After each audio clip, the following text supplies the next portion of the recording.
Hola, ¿qué tal? ¿Cómo están? Mi nombre es Fabricio Escajadillo, esta es mi página personal.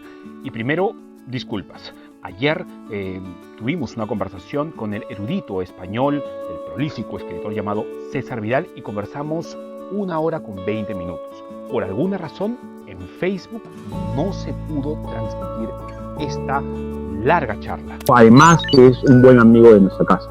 Doctor Vidal, buenas noches. Sé que usted está adelantado en 1 hora. Es un placer tenerlo con nosotros. Pudimos, sin embargo, grabar de esa 1 hora y 20 de conversación 1 hora, la última hora de conversación. Perdimos algunos extractos de los 20 minutos, algunos se pudieron salvar.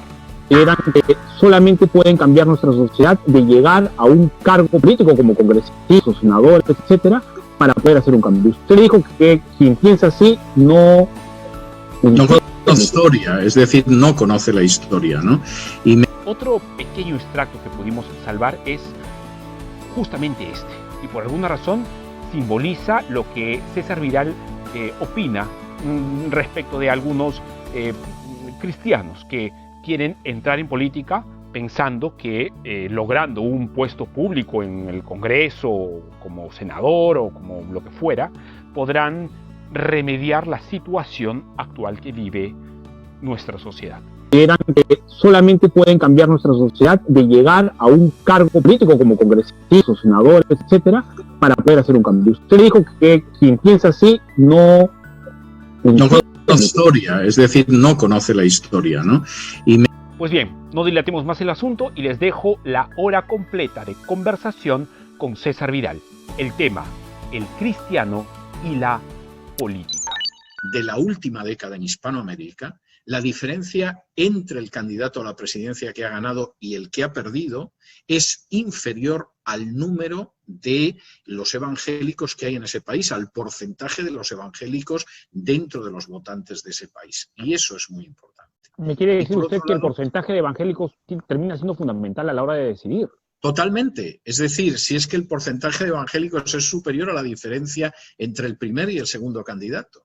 Quien puede decidir esas elecciones siempre son los evangélicos y tienen una estrategia bastante clara. O sea, esto me parece importante. Entonces, cuando yo veo a gente que decide gastar tiempo, recursos, etcétera, en que una persona llegue al Congreso, bueno, pues tiene que plantearse si su tiempo, sus recursos, su dinero, sus esfuerzos no irían mejor en otra dirección, como es, por ejemplo, el hecho de asumir una tabla de principios y esa tabla de principios la vamos a defender.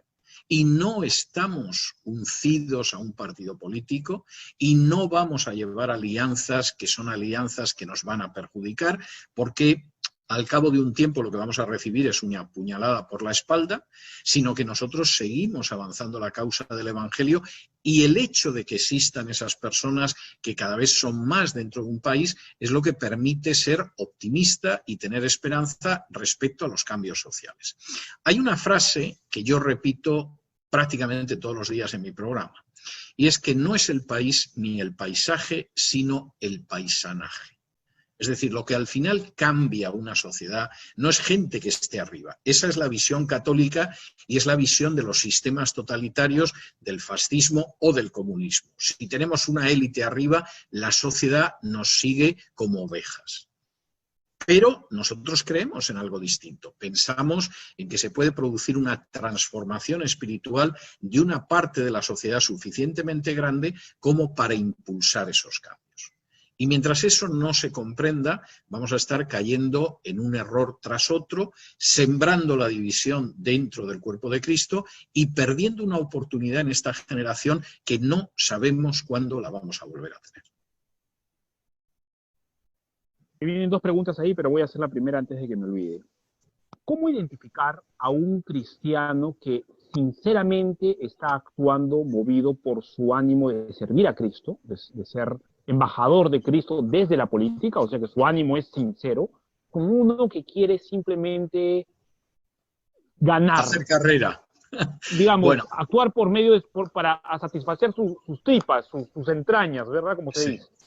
Bueno, vamos a ver, en este mundo nunca tenemos una certeza del 100%, salvo una intervención especial del Espíritu Santo. Quisiera recordar esa parábola del trigo y de la cizaña, donde Jesús deja claramente de manifiesto que hay cizaña que parece trigo. Y hay que ser cuidadoso en ese sentido, porque a veces al arrancar cierta cizaña te puedes llevar también el trigo, ¿no? Entonces, yo creo que salvo situaciones de terrible inmoralidad, no sé, una persona que apoyara el matrimonio homosexual, que tenga una agenda de género que desarrolla en la Iglesia, que esté defendiendo el adulterio, cosas de este tipo, evidentemente no es tan fácil, y la pregunta que tú planteas no es una pregunta fácil. Ahora, yo sinceramente desconfío de aquellas personas que para avanzar su carrera política, aunque sean creyentes, están dispuestos a cualquier tipo de alianza y a cualquier tipo de pacto y a cualquier tipo de acuerdo. Yo desconfío mucho de la gente que juguetea con la integridad. Y en ese sentido, bueno, pues cuando al final lo que se están labrando son alianzas pues muy parecidas a esas alianzas políticas que han hecho la desgracia de nuestros pueblos durante siglos, yo personalmente desconfío. Puede que esa persona sea creyente, puede que sea una persona que además mantiene una relación con el Señor lo mejor posible, pero evidentemente o por ignorancia o por ambición o por deseo de figurar y de destacar, está torciendo el camino que tendría que seguir. Y desde luego mi voto no lo va a tener, y me da igual que sea de mi misma iglesia local. Es decir, yo tengo muy claro que efectivamente, junto con los principios que tiene que tener una persona, sobre todo si es creyente, tiene que haber una integridad. Y determinados jugueteos políticos son todo lo contrario a la integridad. Y tengo que decir que lamentablemente a mí me ha tocado hablar con algún hermano en este sentido, y igual que he observado gente que te escuchaba y efectivamente decía, oye, pues sí, me he podido equivocar, he visto otra gente que le importaba 3 pimientos. Es decir, que realmente le mostrabas dónde estaba e incluso te decía, sí, estoy ahí, pero yo voy a seguir jugando con fuego porque en última instancia lo que quiero es estar en el Congreso, en el Senado de mi país. Bueno, pues esa gente en un momento determinado puede hacer mucho daño, no solamente a su país, sino de manera muy específica al pueblo de Dios. Hermano, entonces, la pregunta, creo que la pregunta más importante, que la vamos a tratar de desglosar en 7 aspectos, que son los aspectos que usted desplegó hace algunas semanas cuando estuvo en Lima en una ponencia muy interesante que hizo. Y a mí me gustaría entrar más en detalle para aclarar un poco más los conceptos. Usted dijo que la Iglesia tenía que seguir 7 consejos. Lo que usted dijo fue, son consejos, tómenlos si quieren, eso es lo que yo aconsejo. Lo primero que usted dijo fue, hay que orar por las autoridades y por los que están en el momento. Claro, este es un elemento que está muy claro en Pablo cuando él escribe a Timoteo y le dice, quiero que en todo momento se eleven rogativas, oraciones por toda la gente que está en preeminencia para que podamos llevar una vida santa y en paz. Es decir, el consejo de Pablo no es no ores por Nerón, porque Nerón es un tirano repugnante, es un paidófilo, tiene una gente alrededor suyo que algunos son gente digna, pero otros son tan indecentes como él o más. Por Nerón no ores. Orad solo por los gobernantes que a lo mejor salen de nuestras comunidades que se reúnen en casa. No. La idea de Pablo es orad por todos. Y orad por todos porque si efectivamente nuestro país va bien y podemos vivir de una manera tranquila y pacífica la vida cristiana y honrada, eso va a significar que las condiciones para la expansión del Evangelio y el mensaje de salvación van a ser mejores. De manera que el primer elemento es ese. Es decir, la idea, y esto hay que pensarlo, porque cuando de alguna manera, en lugar de tener esa idea de que toda la sociedad pueda vivir así y los creyentes podamos vivir de esa manera, lo que hay es una visión de división, de enfrentamiento, de enconamiento social, bueno, eso no es bueno. Y de hecho, el utilizar las bajas pasiones del pueblo, la ira, la cólera, el odio, entre la gente, los griegos, que fueron los inventores de la democracia, y por cierto lo cuento en el primer capítulo de mi libro Un mundo que cambia. Había un comediógrafo griego absolutamente genial que se llamaba Aristófanes y decía, bueno, ese tipo de políticos en la democracia es el único político que puede triunfar con ese punto de vista es el bribón. Y él decía, frente a un pueblo ignorante, que se deja llevar por las promesas que le hacen, que se deja dividir por el odio, el resentimiento, etc., el político ideal para eso es el bribón, es el sinvergüenza, es el descarado. Y nuestra misión en ese sentido es orar por todos los gobernantes para tener unas condiciones en las que de manera pacífica, honrada y tranquila podamos vivir y expandir el Evangelio. Y a mí esto me parece enormemente importante. Ese es el primer aspecto para mí. El segundo aspecto que usted mencionó, hermano, es iluminar, ser luz. Claro, ¿Cómo se diferencia de orar? Bueno, es que hay una diferencia muy grande. Vamos a ver, una de las cosas, la definición que Jesús da de su iglesia no es una definición denominacional. Es decir, Jesús en ningún momento dice que su iglesia tiene que llamarse los discípulos, yo qué sé, los seguidores, cualquiera de estas cosas. Mucho menos los mesiánicos o los cristianos o algo así. El propio nombre cristiano es un nombre que les dieron los paganos porque siempre tenían en la boca a Cristo. Cristo no se les caía de la boca y los acabaron llamando cristianos, ¿no? Los de Cristo. Jesús da una definición de sus discípulos que es tremenda. En Mateo 5. La primera definición es que son felices o bienaventurados. Y son felices o bienaventurados a pesar de que viven circunstancias que a otra gente les amargan. Ellos son felices aunque lloran. Ellos son felices aunque son perseguidos. Ellos son felices aunque son calumniados. ¿Por qué? Porque ellos lloran, pero son los que van a ser consolados.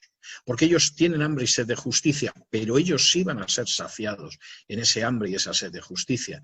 Porque ellos son calumniados, pero lo mismo sucedió con los profetas. Y después de que Jesús da el nombre de felices, dichosos, bienaventurados a sus discípulos, los define por primera vez. ¿Y cómo los define? ¿Con un nombre? No. ¿Con una etiqueta denominacional? No. Los define como sal y como luz. La misión de sus discípulos es ser sal y luz.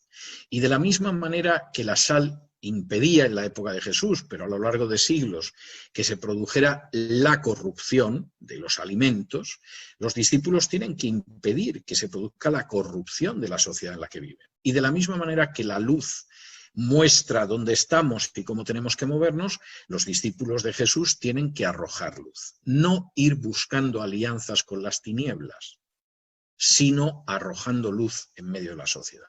Y a mí eso me parece tremendamente importante. Y allí hay una serie de ministerios incluso muy específicos en cuanto a arrojar luz y lamentablemente en muchos casos ese tipo de ministerio es mal entendido dentro de la Iglesia.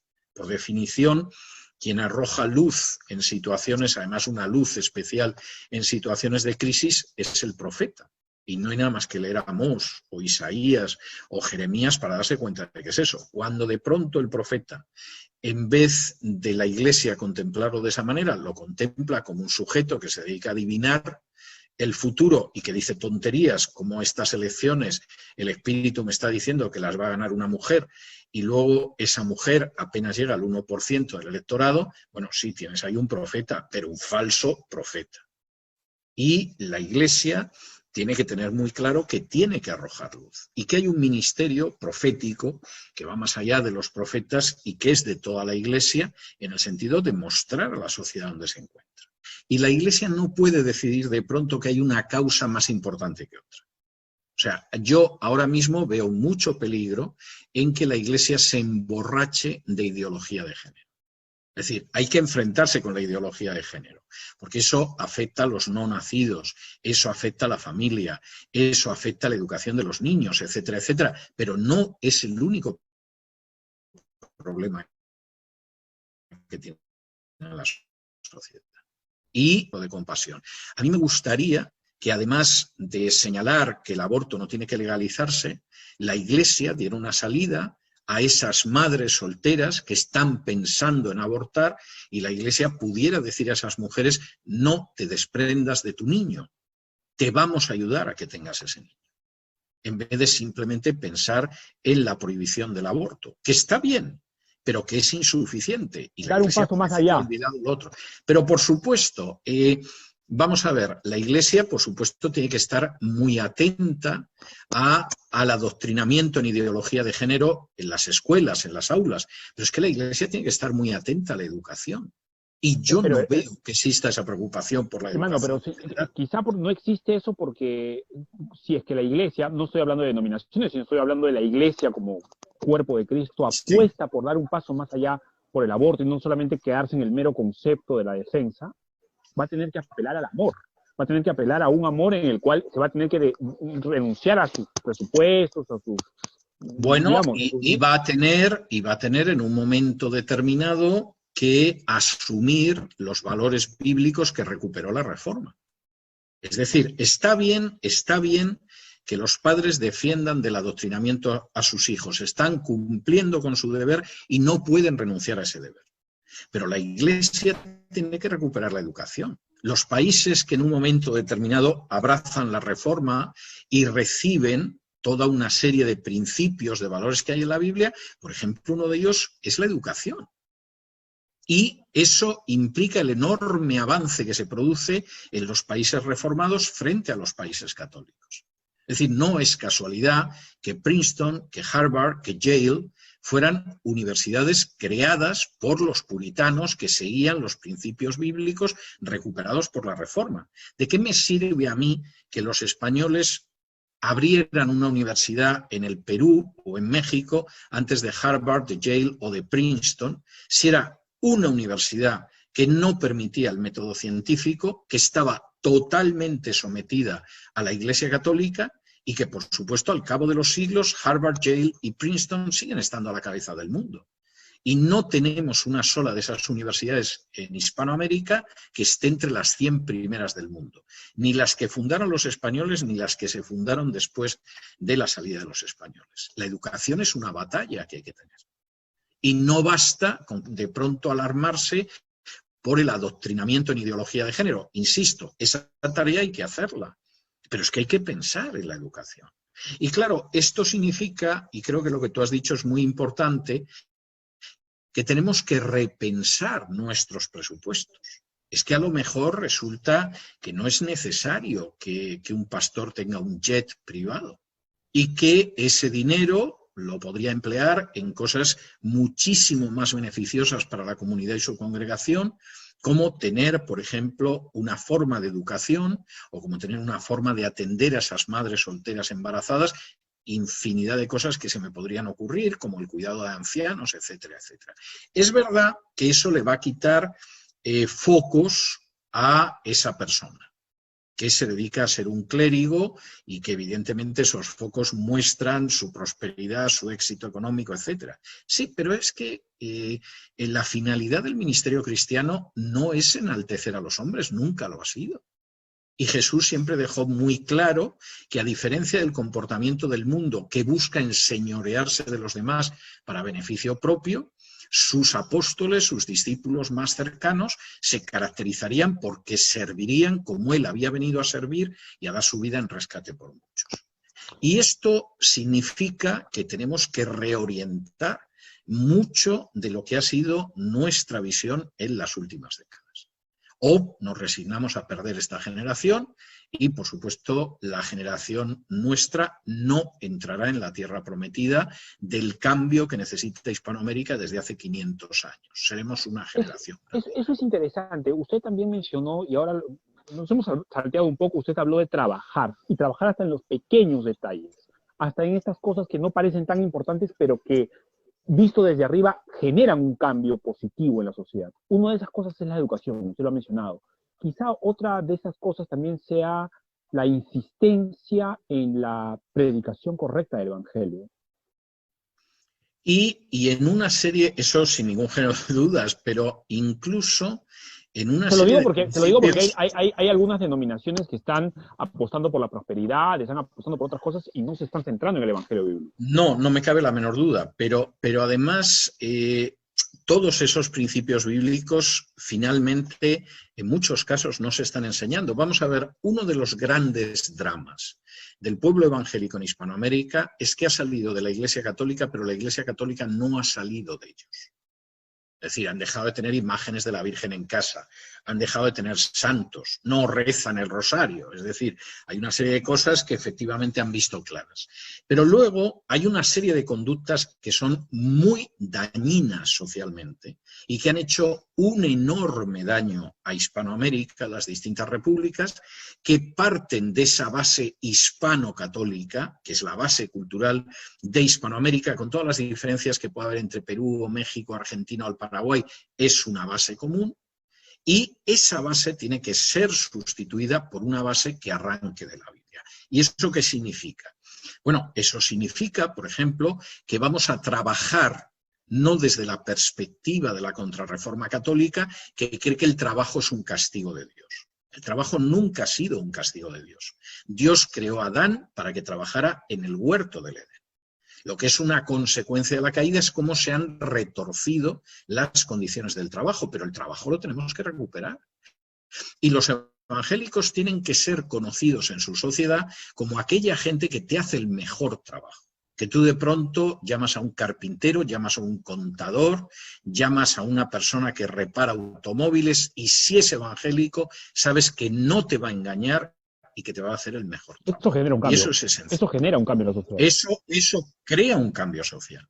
La sociedad también tiene que cambiar, y eso es importante que lo hagan aquellos evangélicos que han salido de la Iglesia Católica, pero que la Iglesia Católica no ha salido del todo de ellos.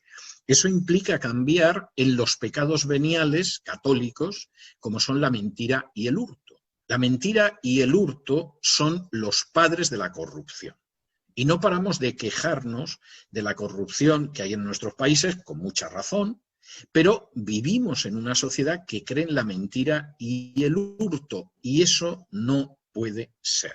Yo hermano, recuerdo una experiencia, me vas a permitir contar, en Perú, en la que me tocó escuchar en un concurso donde, por cierto, la gente se había aprendido de una manera asombrosa el contenido de mi libro del legado de la Reforma, y en una de las preguntas que era ¿qué es lo que más le ha impresionado del libro?, esta persona de pronto dice: he descubierto que el hurto no le agrada a Dios. Y yo durante años, antes de irme del trabajo, cogía cosas en el trabajo y me las llevaba a mi casa, como la cosa más normal del mundo, como hacían los católicos del trabajo, los descreídos del trabajo. Si de pronto leyendo este libro me he dado cuenta de que el hurto no le agrada a Dios y he dejado de hacerlo. Bueno, pues esto es para pensarlo, porque el hurto no es ninguna tontería, no es una enseñanza rara sobre el milenio. Es algo que debería formar parte de la conducta de los creyentes. Y entonces, estas son conductas que cambian una sociedad. El hecho de no mentir. Los evangélicos pueden no tener congresistas, pero no se pueden permitir mentir. La palabra de un evangélico en un país tiene que ser una palabra de oro. Y tiene que haber una sensación social de la gente que dice: si un evangélico te ha dicho esto, esto es verdad. Y su sí es sí, algo y lo su va a no es no. Y si te lo promete, va a cumplir. Y si no puede prometerlo, va a ir a verte y te va a decir: mira, no es posible, ¿cómo te puedo compensar el no poder hacer esto? Porque yo te lo he prometido. Eso cambia una sociedad. Tener un congresista más o menos no. Pero un pueblo que dice la verdad, que trabaja honradamente, que hace honor a su palabra, que educa a las nuevas generaciones, eso tiene unos efectos sobre la sociedad verdaderamente espectaculares. Lo que eso puede hacer en una generación es absolutamente espectacular. Y este es otro elemento tremendo. No va a haber un cambio de una elección a otra. Y la gente que piensa que Dios trabaja al corto plazo de los políticos olvida que Dios trabaja con generaciones. Y la generación que salió de Egipto no entró en la tierra prometida, salvo alguna excepción notable como Josué y Caleb, porque era indigna de entrar en la tierra prometida. Y Dios saltó a la siguiente generación. Y nosotros tenemos que preguntarnos ahora si efectivamente nuestra generación va a vivir una realidad distinta a escala nacional, incluso a escala continental, o por el contrario no la va a vivir porque esa generación no ha sido fiel. Y a mí esto me parece absolutamente esencial. Esto me lleva al otro detalle que usted mencionó, hermano, es que nosotros debemos, o que el cristiano debe coadyuvar para que la nación conozca sus detalles y su historia, su sociedad y su historia. El cristiano que quiere hacer política tiene que conocer su sociedad y conocer su historia. Bueno, aquí hay un elemento que a mí me parece muy importante. Mi experiencia en países como México, como Perú, como Colombia, como Honduras, donde yo en un momento determinado he hecho un análisis de la historia de ese país y he ido mostrando la diferencia que hay entre lo que hubiera podido ser esa nación y lo que es finalmente, porque no se ha construido sobre esos principios bíblicos.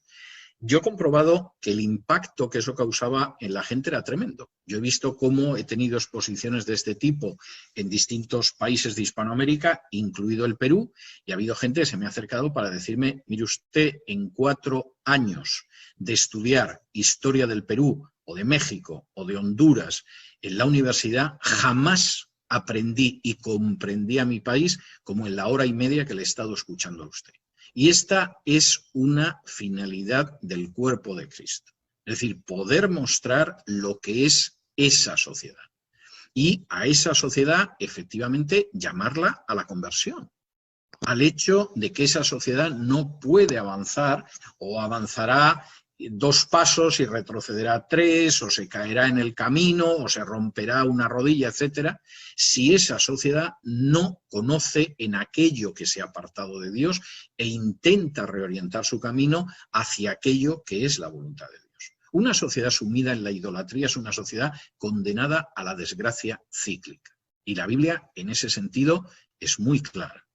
Una sociedad que no escucha a aquellas personas que sufren, a aquellas personas que están abandonadas, es una sociedad que va a sufrir crisis cíclicas.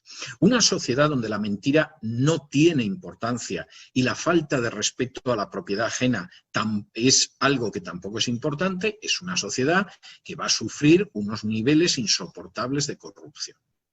Y aquí la clave no está en los partidos políticos, está en un cambio espiritual. Y ese cambio espiritual solo puede venir de la mano del pueblo de Dios. Hermano,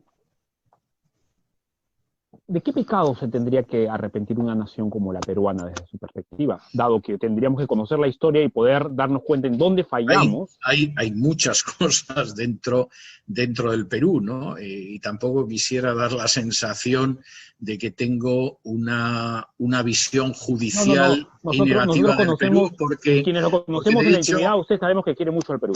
Sí, además es cierto, yo tengo un cariño muy entrañable y un amor muy profundo hacia Perú.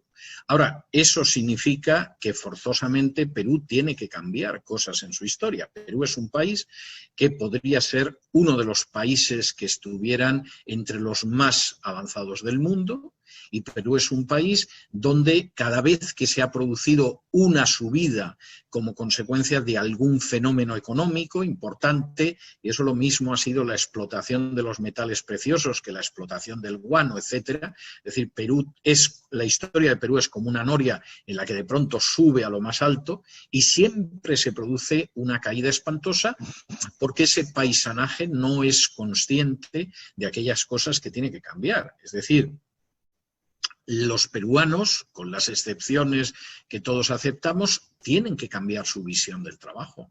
Los peruanos tienen que cambiar su visión de la economía. No pueden ser gente que no esté previendo lo que va a ser el futuro de sus hijos, de las próximas generaciones, y que se endeuden de manera continua. Los peruanos tienen que ir a una educación que sigue siendo una batalla pendiente en el Perú y que no se ha producido. Los peruanos tienen que conocer lo que es la idea de la veracidad y del respeto a la propiedad privada. Y lamentablemente ni la veracidad es algo típica de sus políticos y el respeto a la propiedad privada, pues muchas veces las corrientes políticas alternativas eran partidarias del saqueo directo de la propiedad privada de otras personas. Los peruanos, por supuesto, tienen que desprenderse de la superstición y la idolatría de siglos. Y esto es algo que estaba ahí antes de la llegada de los españoles, que los españoles contribuyeron además con su propia superstición y su propia idolatría, y un país que está sumido en eso es un país que no va a salir adelante. Y ahí hay un llamamiento muy claro a la conversión que solo lo puede hacer la Iglesia. Es decir, solo el pueblo de Dios en un momento determinado puede predicar algo tan sencillo como arrepentíos, el reino de Dios ha llegado, creed en el Evangelio y que es el núcleo, el centro, el corazón del mensaje de Jesús. Y Perú lo necesita desesperadamente. Y la Iglesia tiene que ser consciente de ello. Si en vez de ver eso que es tan evidente, en un momento determinado el pueblo de Dios considera que es más importante impulsar la carrera de una persona para que esté en el Congreso o impulsar el nivel de vida de determinados ministros del Evangelio, etcétera, etcétera, pues evidentemente anda muy despistado el pueblo de Dios y anda muy desencaminado. Y a mí esto me parece que es enormemente importante. Hermano, antes de ir terminando y mencionar los dos últimos puntos que usted mencionó, ¿está usted preparando algún libro, artículo, estudio sobre el Perú? No sobre el Perú específicamente, pero mi último libro, que salió el 1 de julio, que es Un mundo que cambia, dedica todo un capítulo a Hispanoamérica y hay referencias a Perú. Yo llevo acariciando la idea, no sé si esto al final se va a materializar o va a ser de esas ideas que a mí se me ocurren y al final no quedan plasmadas, pero llevo analizando desde hace bastante tiempo la idea de un libro que recogiera todas las naciones de Hispanoamérica y que pudiera analizar lo que ha sido el no estar en esos principios para esas naciones. Eso, por ejemplo, en el caso de Centroamérica quedó plasmado en mi libro El águila y el quetzal, en algunos de los capítulos. Es decir, cómo al final el seguir ese modelo hispano-católico ha sido una desgracia para esas naciones a día de hoy, pero mi idea sería poder incluir las naciones que no están, es decir, un México, una Argentina, un Perú, un Chile, etcétera, etcétera. No sé si eso lo voy a conseguir en un momento determinado, pero para mí es enormemente importante. Y mostrar que al final las cisternas humanas que se cavan con esfuerzos humanos no retienen el agua. Como decía Jeremías, y transmitiendo un mensaje de Dios, el problema es que habéis abandonado las verdaderas fuentes de agua viva y os habéis cavado unas cisternas que no retienen el agua. Y ese es el gran drama de Hispanoamérica, que no ha ido a las fuentes de agua viva que se encuentran en la Biblia y por el contrario se ha ido construyendo sus cisternas políticas, económicas, religiosas, etcétera, y esas cisternas jamás han retenido el agua. Habrá podido seguirlas más o menos gente, pero no han retenido el agua. En el caso de Perú, además, yo diría que hay algunos elementos tremendamente interesantes porque, sobre todo en algunas zonas del país, yo he podido ser testigo de que existe un enorme sincretismo religioso. Es decir, sobre la superstición y la idolatría precolombina se colocó por encima la superstición y la idolatría católica. Cualquiera que lea, por ejemplo, las actas de la Inquisición de Perú, que a mí me parecen interesantísimas, se encuentra con aquellos indios que colocaban debajo de las imágenes católicas sus propias imágenes religiosas. Y claro, cuando de pronto los frailes decían, pero qué éxito tenemos, cómo vienen los indios a las iglesias, pero de pronto empezaban a ver aquello y aparecían las imágenes de los indígenas y los juzgaban ante la Inquisición y les decían, esto es idolatría. Los indígenas decían algo de sentido común. O sea, adorar nuestras imágenes es idolatría y adorar las vuestras no es idolatría. Y efectivamente lo que decían era tremendo. Algunos Una de lógica estos aplastante esa. son de una lógica aplastante. Es decir, los indígenas podrían ser paganos, podrían ser idólatras, pero captaron a la perfección lo que era el catolicismo. Y de hecho, yo he tenido ocasión de hablar con chamanes en Perú en alguna ocasión, y ellos me confesaban que iban a las ceremonias católicas, pero porque el lugar al que iban era un lugar de culto pagano, sobre el cual la Iglesia Católica levantó una iglesia, levantó una capilla, etcétera, para que los indígenas siguieran viniendo. Y recuerdo una conversación muy interesante cerca del Cuzco con un chamán, en la que me dijo, bueno, yo voy a la fiesta esta del Cristo de las Nieves, pero usted sabe perfectamente que yo no entro en la capilla, subo la montaña y me quedo fuera. Usted lo entiende, ¿no? Le dije, sí, sí, lo entiendo. Sé que es un lugar pagano sobre el cual se ha construido una capilla. Y evidentemente esa es una situación, no voy a decir que afecte a todos los peruanos, es distinta en unas zonas del país de otras, pero evidentemente con la superstición y la idolatría no hay nación que avance. Y abandonando principios que tienen que ver con el trabajo, con la economía, con la educación, con la supremacía de la ley, con la veracidad, con el respeto a la propiedad privada, etcétera, pues si eso no forma parte de la argamasa de los cimientos del país, todo lo que se construye en ese país se cae. Y la historia del Perú, como la de Argentina, como la de México, como la de Honduras, es la construcción de edificio tras edificio, muchas veces incluso con enorme entusiasmo popular, pero el edificio se cae porque no tiene la base, los cimientos que tendría que tener y que solamente se encuentran en la Biblia. Hermano, el siguiente consejo que usted le dio a la iglesia para enfrentar la política fue resistir lo malo. Y usted dio el ejemplo del pasaje bíblico en el que el Señor está en el monte, en el desierto, y recibe una tentación del enemigo. Y el texto original en el griego al cual usted alude no señala hincarse de rodillas y hacerle toda una genuflexión, Sí. sino sencillamente un pequeño movimiento. Pactemos. Sí, sí, Pactemos un poquito, ¿verdad? Este es el pasaje de las tentaciones en Lucas 4, en el curso del cual el diablo lleva a Jesús a lo alto de un monte y le muestra todos los reinos de la tierra y dice, la gloria y el poder de esos reinos es mía y yo se la doy al que quiero. Entonces, Jesús, no te compliques la vida. O sea, si tú efectivamente... hay versiones que traducen adorar, rendir culto, pero la cosa no es exactamente esa. Si tú doblas la rodilla, es decir, no se trata que aquí celebres una misa negra, que bebamos sangre humana, que sacrifiquemos a un niño, no. Si tú efectivamente doblas la rodilla, si llegamos a un pacto, un acuerdo, yo te doy todo esto. De entrada, Jesús no discute eso. Es decir, no discute el poder diabólico sobre los reinos de este mundo. Pero lo que sí discute es que sea aceptable el pacto, la componenda, la concesión, el inclinar un poquito la cabeza, el doblar un poquito las rodillas para que tú me des ese poder. Y Jesús lo que le dice es que al único que se puede rendir culto es a Dios. Jamás, jamás a llegar a un acuerdo, a un pacto, algún tipo de inclinación de cabeza, de doblar un poquito la rodilla para conseguir el poder y la gloria. Y esto a mí me parece evidente. El 4 de julio, el presidente Trump pronunció un discurso muy interesante, en el que no voy a entrar ahora, delante del Monte Rushmore en Estados Unidos, pero en un momento determinado del discurso señaló nosotros solo, hablaba de los americanos, ¿no? Entonces nosotros los americanos solo doblamos la rodilla ante Dios. Yo esa afirmación la suscribo sin ningún tipo de discusión, lo diga el presidente Trump o lo diga quien sea. Porque lo que debería de estar muy claro en el pueblo de Dios es que nosotros doblamos la rodilla, pero solo lo hacemos ante el Dios Todopoderoso, ante el Señor.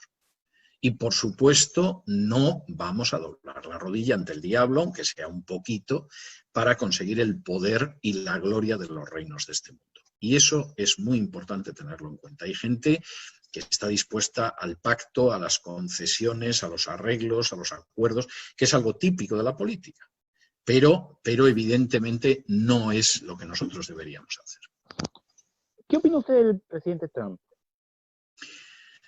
Bueno, vamos a ver.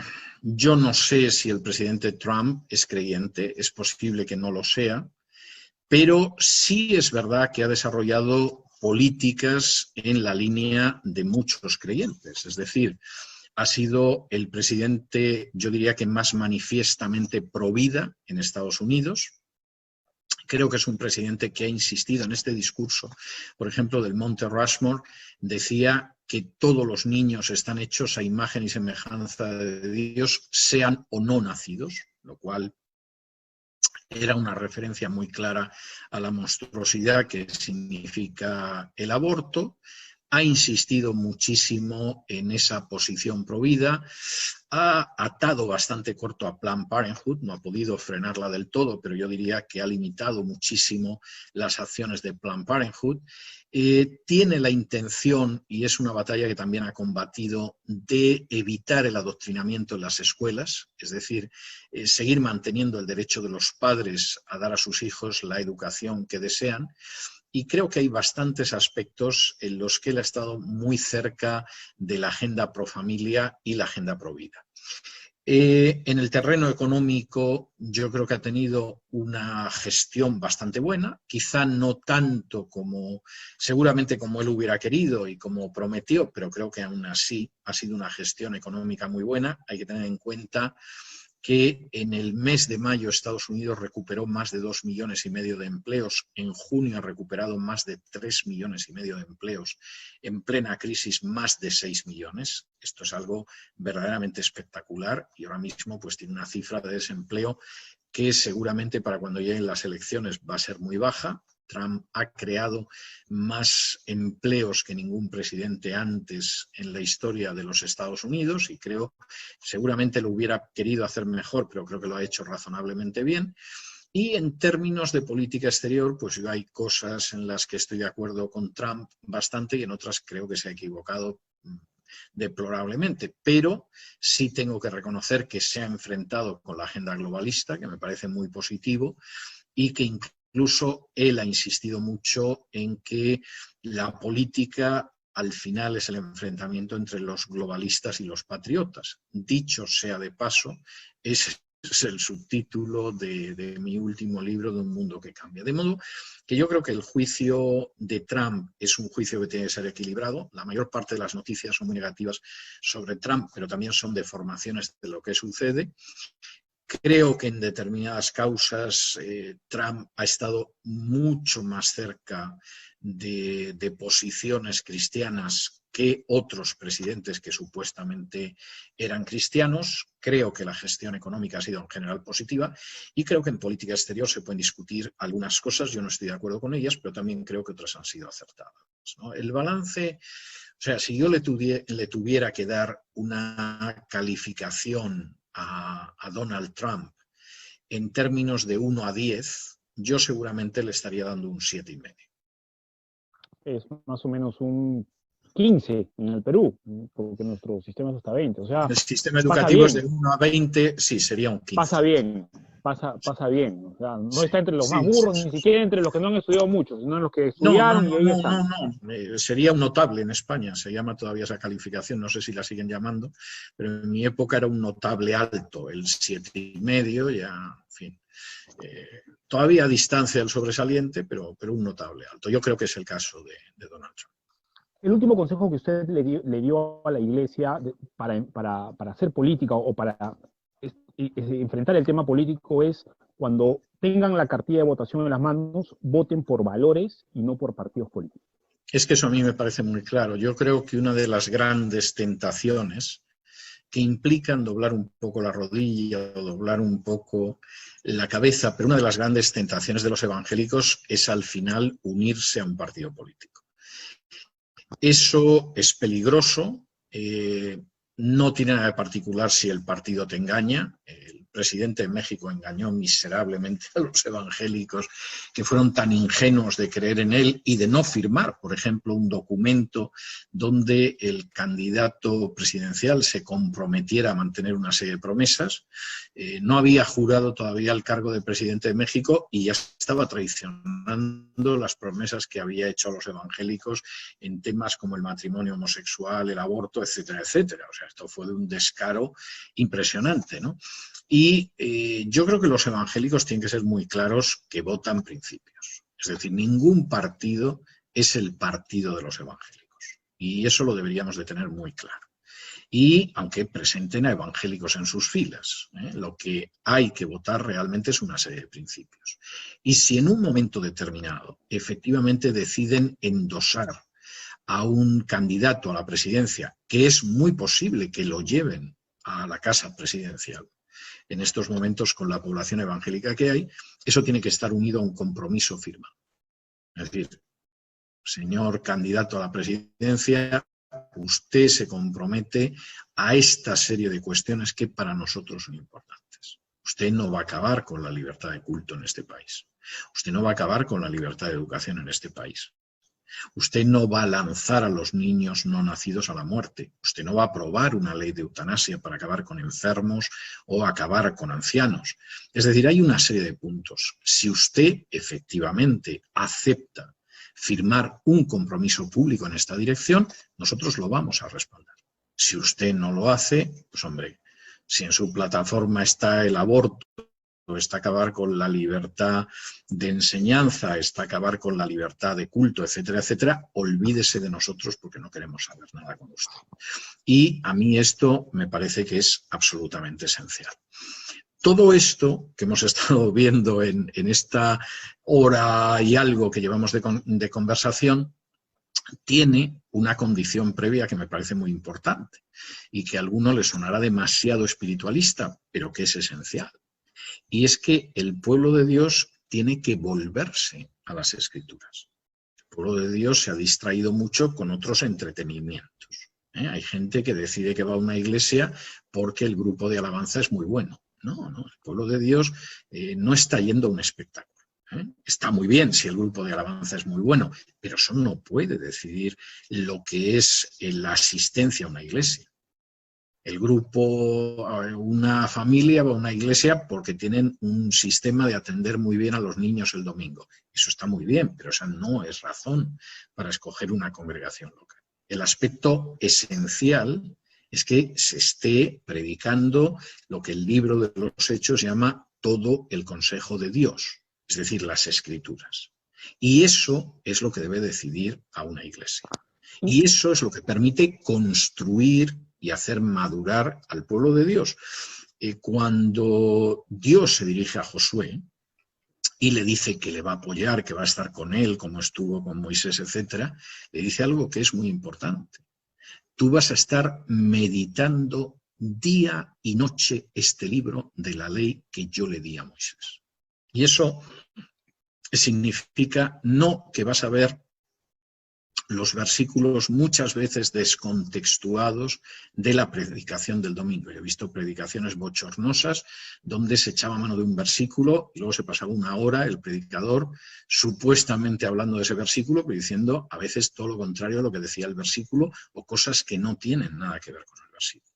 No. Aparte de lo que se enseña en la iglesia, y esto es muy importante, el creyente día y noche va a meditar sobre lo que aparece en la Biblia. No es que se va a leer un par de capítulos, que no estaría mal, para muchos sería un avance, sino que va a leer la Biblia y va a reflexionar sobre ella, va a pensar sobre ella, va a meditar sobre ella, se va a aplicar la Escritura a su vida.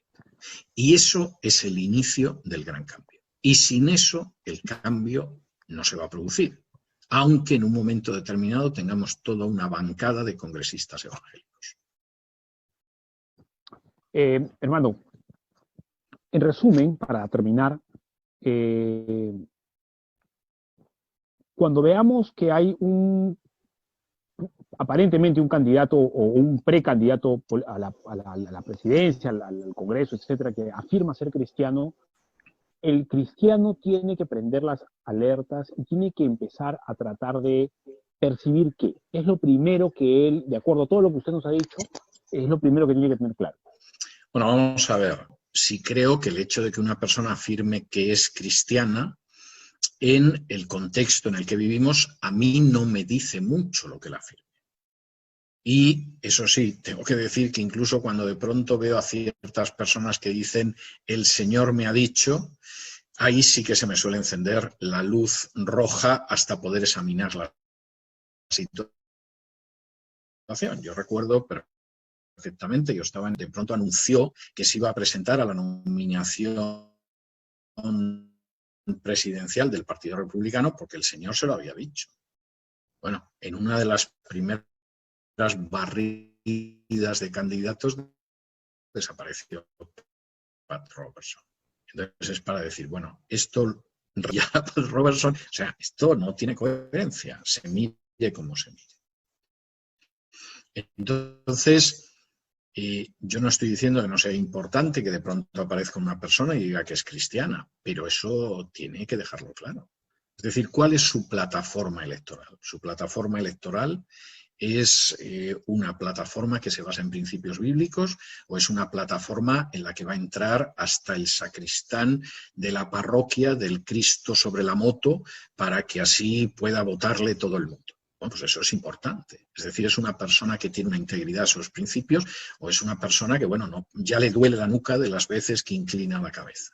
Es una persona que efectivamente es íntegra y percibes que lo que desea es servir al pueblo, o es una persona que lo que le entusiasma es escucharse a sí mismo. Bueno, pues yo creo que esos elementos son importantes. Yo tengo que decir personalmente, no pretendo que se acepte mi punto de vista, simplemente digo lo que es mi punto de vista, que yo cuando oigo que una persona es cristiana no me dice nada. Es decir, necesito ver qué es lo que defiende y necesito, al mismo tiempo que veo lo que defiende, también ver si hay una posición de integridad o en vez de eso hay una posición de hacer concesiones para conseguir votos como sea.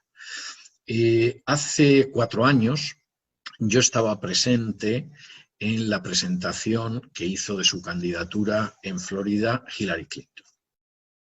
Entonces llegó Hillary Clinton más o menos contó lo que se suponía que lo iba a contar. Hillary Clinton da la sensación, es la sensación que a mí me ha dado siempre que la he visto, en este caso la tenía a pocos metros de mí, además, es la sensación de la persona, de la estudiante que se sabe bien el temario. En el Perú decimos la chancona.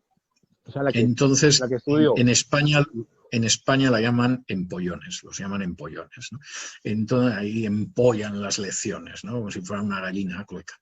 Entonces ella llega y es como al empollón que le dicen, a ver, la lección 21, y el empollón empieza.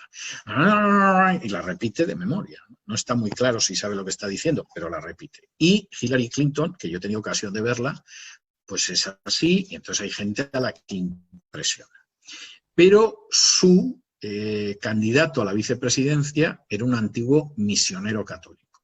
Y entonces, en apariencia, se supone que iba a recoger el voto católico y quizá el voto hispano, porque había sido misionero, si yo no recuerdo mal, en Honduras. No estoy del todo seguro, pero había estado con un grupo católico de mis hijos, algunas palabras en español, con lo cual la gente estaba entusiasmada en el sur de la Florida, etc. Este señor es partidario del aborto, aunque vaya a misa todos los domingos. Este señor es partidario del matrimonio homosexual. Este señor es partidario de que las parejas homosexuales adopten niños. Y es partidario de otras monstruosidades. A mí, el hecho de que fuera a misa los domingos, hubiera sido misionero, y además hubiera sido misionero en un país hispano, sinceramente me resbalaba. No me importaba nada, porque su plataforma yo sé cuál es. Y me pasa ahora con Biden, que es otro católico que va a misa todos los domingos, pero que es un partidario exagerado del aborto, de la ideología de género, etc. Entonces, a mí esa identificación confesional no me dice nada. Me dice la integridad de la persona y me dice cuál es su plataforma electoral. ¿Cuáles son veces un pagano como Trump resulta que puede estar más cerca de una plataforma aceptable que una persona que pertenece a una iglesia y además va todos los domingos.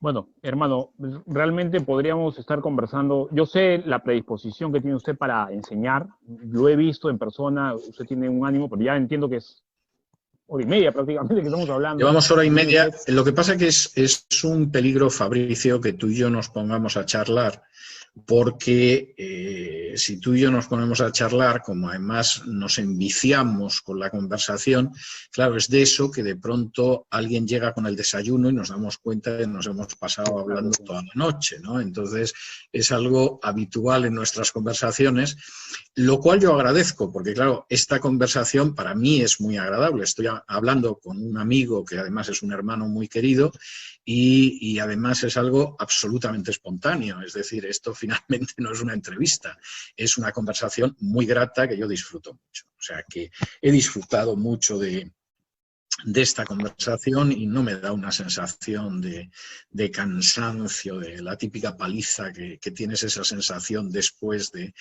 una entrevista, sino todo lo contrario, de haber pasado un rato muy agradable.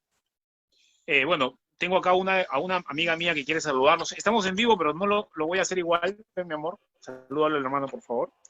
Hermano, disculpe. Bueno, yo la conozco, sí. Bendiciones, hermano, que Dios le guarde. ¿Qué tal? Siempre estamos orando por usted. Bueno, eso lo agradezco como no te puedes imaginar.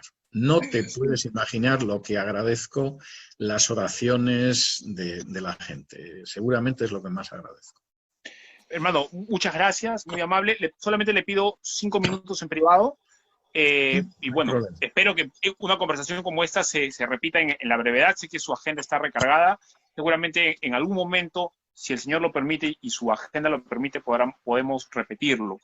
Pero ya tiene usted nuestras oraciones, está en nuestros pensamientos y estamos pendientes de su cruzada personal, a la cual adscribimos completamente. Muchas gracias por su tiempo, hermano. Sí, yo no pensaría jamás que tengo una cruzada personal. La verdad es que nunca lo he vivido como algo personal, ¿no? Usted de bendición para usted. ¿Sabe qué? Lo que pasa con personas como usted, hermano, no es lo que, salvando las distancias, ocurre con estas, digamos, un superfutbolista no se da cuenta de la carrera que ha hecho porque está muy ensimismado en el trabajo diario, en el entrenamiento, etcétera. Pero cuando lo mira desde afuera o alguien se lo dice, le dice, oye, ha sido de inspiración para muchos chicos, ha sido de inspiración para...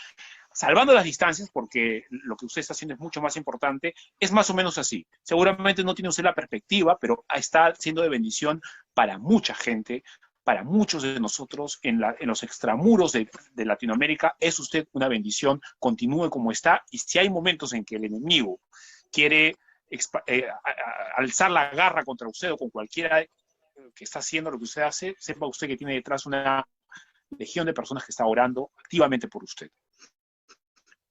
Bueno, yo solo agradezco mucho, pero esta no es una cuestión personal, no me interesaría ni tampoco la llevaría de manera constante como la llevo hace décadas si fuera algo personal.